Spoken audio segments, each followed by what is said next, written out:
7h46. Europe 1 matin.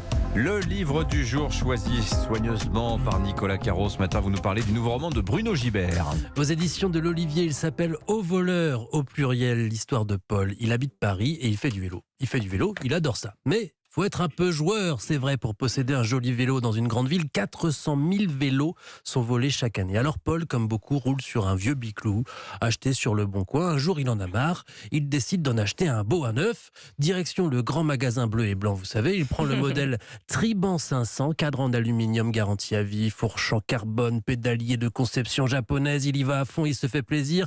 Noir mat, finition soignée avec le guidon rouge. Il a de l'allure entre le vélo de ville et de course, si vous voulez. Coût de l'opération, 600 €. Et donc, il va se le faire voler, ce vélo, vu le titre. Exactement. Et pourtant, d'abord, il avait acheté un U de 1 kg, un solide, et surtout pas fou. Il ne le laissait pas dehors la nuit, ça va pas. Il le montait chez lui. 3 étages quand même sur l'épaule. Et il subissait aussi les protestations de Louise, sa compagne, qui voit tout à coup la minuscule entrée de son minuscule studio, encombrée de cette bécane. Et de toute façon, elle fait plutôt partie de l'équipe anti-vélo et trottinette, elle. Mais donc, ça ne dure pas. Un jour, Paul attache son vélo à un poteau. Il a une réunion. Et quand il revient, le poteau est toujours là. Mais le vélo a disparu. Le U n'est pas très loin. Paul le retrouve, mais il ressemble plutôt à un L maintenant. Ah oui, il savait que ça arriverait, il s'en doutait. Et voilà. Il se méfiait. Le fatalisme, Ah, Dimitri. Voilà. Comme Louise. Pas pour Paul qui décide de prendre l'affaire au sérieux. Il va le retrouver, son vélo. Et cette sombre affaire de vélo volé le mène dans une quête impossible. À la police d'abord, où il découvre les différents types de voleurs de vélo. Il y en a 4. L'emprunteur, l'opportuniste, le voleur amateur et le professionnel. Mais autant vous dire que la police ne mènera pas une enquête approfondie avec relevé d'ADN et tout le tout-team, à moins qu'il retrouve son vélo sur un site de petite annonce. Alors là, oui, peut-être le policier lui dit qu'il lui filera peut-être un coup de main. C'est un roman drôle, vous avez compris, mais pas que. Il épuise le sujet du vol. Il fait la liste, par exemple, de tout ce qu'on lui a volé dans sa vie, de son argent de poche en colonie de vacances à des louis d'or que son grand-père lui avait offert.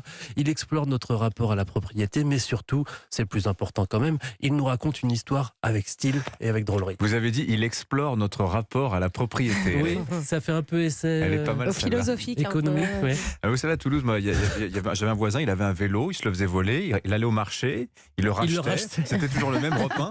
Comme dans les Soudoués. Ah oui, dans le puis film Les repaye Soudoués. la mobilette, à chaque fois. L'économie circulaire, tout simplement. Merci Nicolas Caro. Les sorties ciné de la semaine, Laurie Choleva. Le retour de Franck Dubosc dans un rôle qu'il aime bien, celui de papa. Oui, de papa dépassé en plus, avec la comédie très drôle de Ludovic Bernard, 10 jours encore sans maman. La suite évidemment de 10 jours sans maman. Alors cette fois, Antoine se retrouve donc 10 jours sans sa femme, jouée par Horatica, qui est retenue à Paris pour le travail. Là, le problème, c'est que non seulement il est sans sa femme, il doit partir seul en vacances avec ses 4 enfants.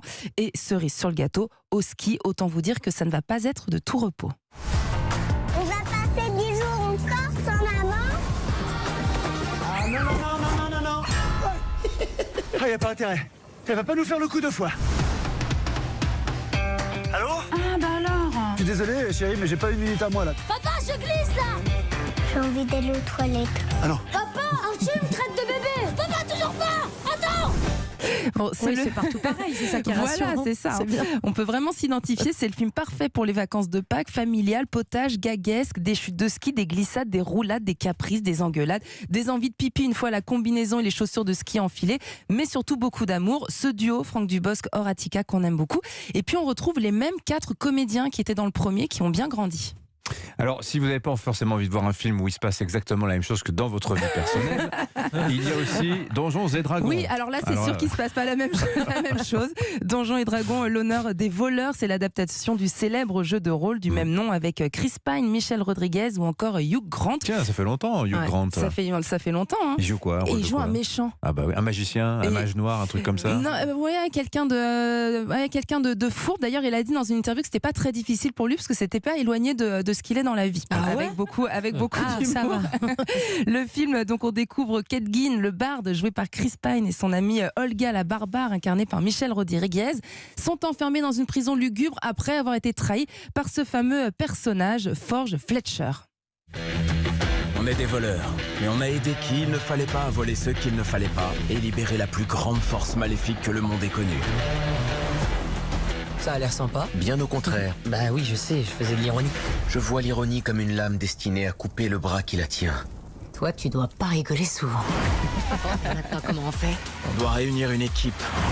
Voilà, il y a les Zeb dans le fond. Et Bon, c'est bref, ça. très Il y a- second il y a- degré. Hein. Exactement, il y a beaucoup d'humour, beaucoup d'action, ça fonctionne, c'est fun. Et ben voilà, merci pour les propositions. Avec plaisir. Merci Laurie, merci Nicolas, Merci, à merci demain. Vincent. À demain pour de nouvelles découvertes.